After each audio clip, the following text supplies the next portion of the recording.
Hi everyone, this is Asad Kothari and we are discussing chapter number 23 and you are studying for business AS levels, ठीक है. और chapter number 23 की ये है तीसरी class, third class.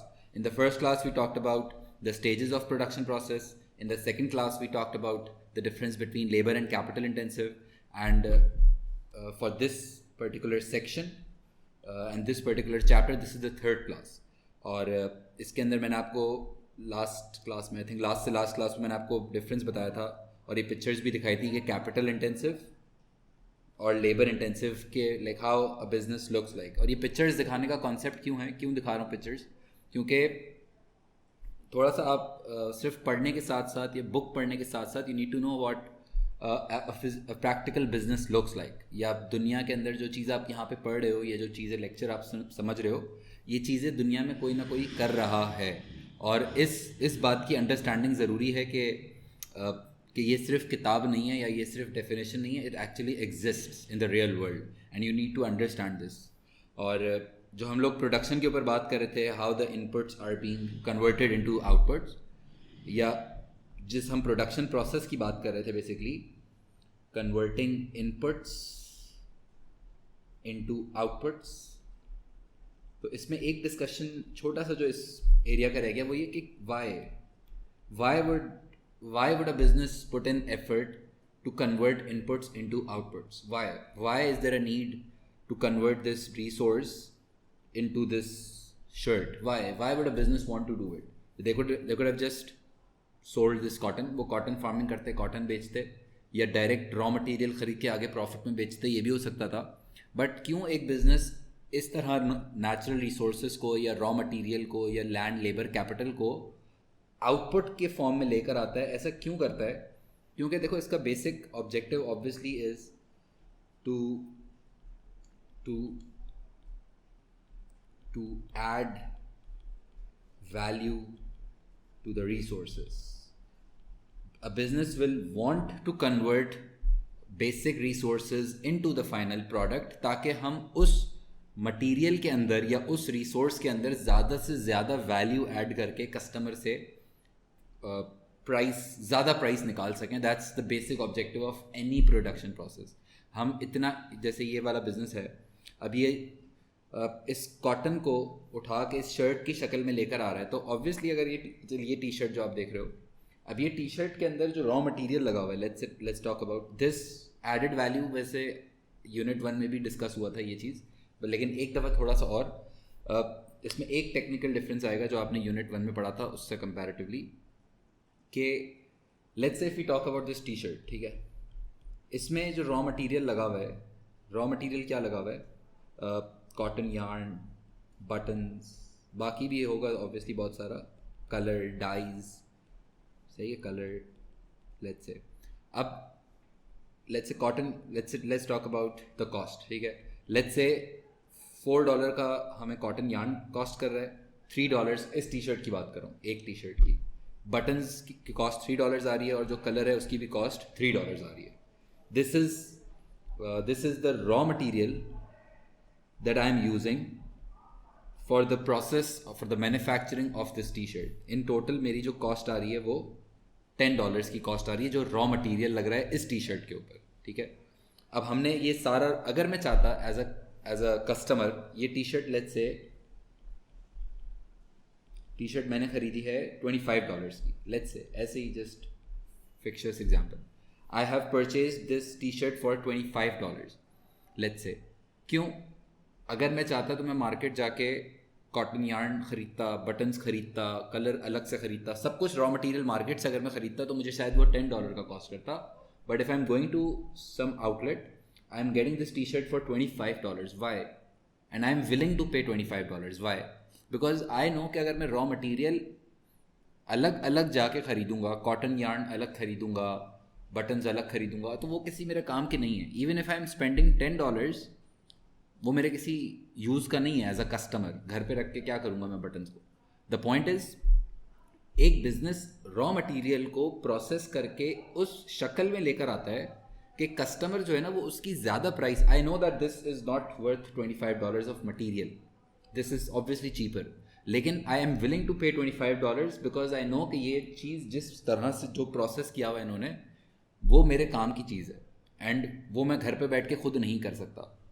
The point is any business would transform the raw materials into the final product so that they are able to add maximum value and the customer is willing to pay a good price for that product.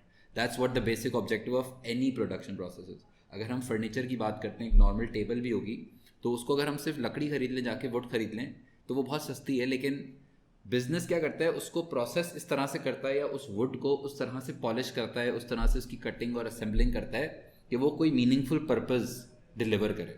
That's what the basic objective is. और let's say अगर हम business की बात करें, जो ये business है ना शर्ट्स वाला, they are selling the t-shirt for $25 और जो इनको रॉ मटेरियल कॉस्ट कर रहा है वो $10 कॉस्ट कर रहा है. अभी जो इस एग्जांपल में मैं बात कर रहा हूँ, $25 की वो सेल कर रहे हैं टी शर्ट या शर्ट और $10 उनको रॉ मटेरियल की कॉस्ट आ रही है. So basically they are adding कितनी वैल्यू, $15 एडेड वैल्यू. अच्छा, इसमें एक सवाल जो आना चाहिए आपके माइंड में कि क्या ये $15 प्रॉफिट है, क्या ये $15 प्रॉफिट है? So answer is no, this is not profit, this is added value. Profit क्यों नहीं है? क्योंकि अभी इसमें और भी कॉस्ट है, लेबर कॉस्ट है, जो जिस इंसान ने काम किया होगा उसकी भी तो कॉस्ट होगी ना, जो ओवरहेड्स हैं, let's say distribution cost, marketing cost, rentals, depreciation, there are a lot of other expenses जिनको हम overheads में classify करते हैं. यानी कि 3 तरह की costs हैं जो हम अभी पढ़ना स्टार्ट करेंगे. खैर यूनिट 4 में बहुत ज़्यादा नहीं, वो यूनिट 5 में पूरा डिस्कस होगा कॉस्टिंग के ऊपर. तो लेकिन मटीरियल, लेबर और ओवरहेड्स, ये 3 तरह के खर्चे होते हैं जिसको हम अकाउंट फॉर कर रहे होते हैं when I am running a business. तो खैर लेबर कॉस्ट हमें आ रही है लेट्स से $5 एंड ओवरहेड्स आ रहे हैं हमारे पास लेट्स से $3 पर टी शर्ट. तो अब अगर मैं प्रॉफिट निकालना चाहता हूँ ना, तो I will have to deduct the overheads, the labour cost from the added value वाली जो साइड है, जैसे 15 - 5 - 3, so that will be $7. This $7 is known as profit. This $7 is known as profit. ये जो $15 है, ये वाला $15, ये प्रॉफिट नहीं है, ये एडेड वैल्यू. एडेड वैल्यू और प्रॉफिट दो अलग चीज़ें, याद रखना. Added value is just the difference between the selling price and the cost of material, that's it, added value. और प्रॉफिट अगर निकालना होगा तो फिर तो मैं सारे खर्चे माइनस करूंगा सेलिंग प्राइस से, तब मेरे पास प्रॉफिट आता है. और मैं ये कह रहा था कि किसी भी प्रोडक्शन प्रोसेस का, किसी भी ट्रांसफॉर्मेशन प्रोसेस का, या किसी भी बिजनेस के इतनी मेहनत करने का ऑब्जेक्टिव ये होता है that they are able to add maximum value to the inputs, to the resources. और added value अगर हम define करें, so added value is the difference between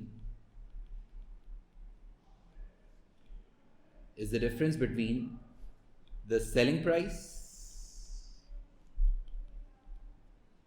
and the cost of added value is the difference between the selling price and the cost of material, the cost of bought in materials. Like it's not the difference between selling price and total cost, it's just the difference between the selling price and the cost of material only. सही है? और इसका formula भी होता है, you need to know this. Formula is selling price minus cost of material. सही है? और जो एक टेक्निकल पॉइंट आपको बस यहाँ याद रखना है कि अगर एक बिज़नेस ज़्यादा वैल्यू ऐड करना चाहता है, अगर एक बिज़नेस चाहता है कि वो ज़्यादा से ज़्यादा, ऑब्वियसली हर बिज़नेस चाहता है कि ज़्यादा से ज़्यादा वैल्यू ऐड करे, वो अब किसी भी तरह से कर सकते हैं, branding, packaging, you do stuff. एक रेस्टोरेंट के अंदर आप एम्बियंस अच्छा बना देते हो, आप सर्विंग अच्छी तरीके से कर देते हो. गारमेंट्स के बिज़नेस में आप उसकी प्रेजेंटेशन अच्छी कर देते हो, सेल्समैन के बात करने के तरीके पे काम करते हो. बहुत सारे तरीके हैं. अब ये हर बिज़नेस का काम है कि वो कैसे ज़्यादा से ज़्यादा वैल्यू ऐड कर सके, या कैसे वो कस्टमर्स को कन्विंस कर सके कि वो ज़्यादा से ज़्यादा प्राइस पे करे. That's the basic and core objective. And लेकिन अभी यूनिट 4 पढ़ रहे हैं, रिमेंबर यूनिट 4 पढ़ रहे हैं. यूनिट 4 पढ़ रहे हैं, देखो चेकलिस्ट। और यूनिट 4 में हमारा काम है operations. We are not talking about marketing, वो यूनिट 3 था, सही है। यूनिट 4 में we are talking about operations. और याद रखना कि अगर आपसे एग्जाम में कोई सवाल पूछा जाता है कि how to add more value, how to increase the value added, दो रास्ते हैं। Number 1, you try to increase selling price और you try to decrease cost of material. या तो जो आप $25 की सेलिंग प्राइस पे शर्ट बेच रहे हो उसको किसी तरह बढ़ाओ, या जो आपको $10 का मटीरियल कॉस्ट कर रहा है उसको किसी तरह कम करो। तो अब एक और इसमें मसला ये है कि फिर सेलिंग प्राइस के जो डिसीजंस हैं कि सेलिंग प्राइस कैसे बढ़ानी है या ब्रांडिंग कैसे, what should we do to increase price, तो ये यूनिट 4 का काम नहीं है। याद रखना ये रिस्पॉन्सिबिलिटी मार्केटिंग की है। If you remember, marketing department की रिस्पॉन्सिबिलिटी होती है pricing. Marketing department price set करता है या वो प्राइस बढ़ाने और कम करने के फैसले लेता है। तो सेलिंग प्राइस अगर एग्जाम में वो पूछ रहा है how operations department can add more value, how operations department can add more value, तो उसमें हम प्राइस बढ़ाने की बातें नहीं लिख सकते, क्योंकि ऑपरेशंस की रिस्पॉन्सिबिलिटी होती है cost of material. Remember that. अगर वो एग्जाम में पूछ रहा है ऑपरेशंस डिपार्टमेंट कैसे वैल्यू ऐड करता है, तो फिर वो आप अगर लिख दोगे ना एग्जाम में कि प्राइस बढ़ा दो, ब्रांडिंग कर दो, पैकेजिंग इंप्रूव कर दो, that's wrong, because operations department is not responsible for pricing. Operations department is responsible for the cost of material. अब वो कॉस्ट ऑफ मटीरियल कैसे कम कर सकता है, लेट्स से बल्क बाइंग, ताकि आपको डिस्काउंट्स मिल जाएं तो मटेरियल सस्ता पड़ जाएगा। कॉटन यार्न आप खरीदते हो, ज़्यादा क्वांटिटी में खरीद लो, या second may be if possible cheaper quality, obviously keeping in site of के कस्टमर्स पे क्या फ़र्क पड़ेगा, लेकिन आप सस्ती वाली मुनासिब वाली क्वालिटी भी ले सकते हो अगर पॉसिबल है तो। इसके अलावा you can go for alternate suppliers. Let's say अब ड्यू टू ग्लोबलाइजेशन आप दुनिया भर के सप्लायर से स्टॉक खरीद सकते हो, और कोई ऐसा सप्लायर आप ढूंढो दुनिया में जो आपको वही चीज़ कम पैसों में कम रेट में दे दे, सही है। यानी कि अब ऑपरेशंस डिपार्टमेंट एफिशिएंसी ऑब्वियसली कि वेस्टेजेस कम से कम करे ताकि मटेरियल कम से कम ज़ाया हो, क्योंकि जितना कम मटेरियल ज़ाया होगा, जितना आप एफिशिएंट होते चले जाओगे, उतनी आपकी कॉस्ट ऑफ मटेरियल पे कंट्रोल आएगा, सही। तो अगर इस क्लास के अंदर I am not talking about pricing. Why? Because we are currently studying Unit 4 operations. Operations की जिम्मेदारी सेलिंग प्राइस की नहीं है, याद रखना। ऑपरेशंस की जब हम मार्केटिंग में बात करते थे तो मार्केटिंग के अंदर हम प्राइसिंग की बात करते हैं, लेकिन ऑपरेशंस यूनिट 4 के अंदर you need to know how to reduce the cost of material if you want to add more value, and there are alternate ways. और हर तरीके के कुछ ना कुछ डाउन साइड्स भी होंगे, ईजी नहीं है। अगर आप बल्क बाय करते हो तो ठीक है, डिस्काउंट तो मिल जाएगा, लेकिन फिर आपको वेयर हाउस कॉस्ट का सोचना पड़ेगा, क्योंकि ज़्यादा क्वांटिटी में ख़रीदोगे तो रखने की जगह भी चाहिए। अगर आप कहते हो सस्ती वाली क्वालिटी ले लो तो फिर कस्टमर के ऊपर एक इम्पैक्ट सोचना पड़ेगा। अगर आप कहते हो ऑल्टरनेट सप्लायर देखो तो उसका रिलायबिलिटी टेस्ट चेक करना पड़ेगा कि क्या वो रिलायबल बंदा है भी या नहीं। सस्ता तो दे रहा है लेकिन एंड में धोखा दे दिया, फिर क्या होगा।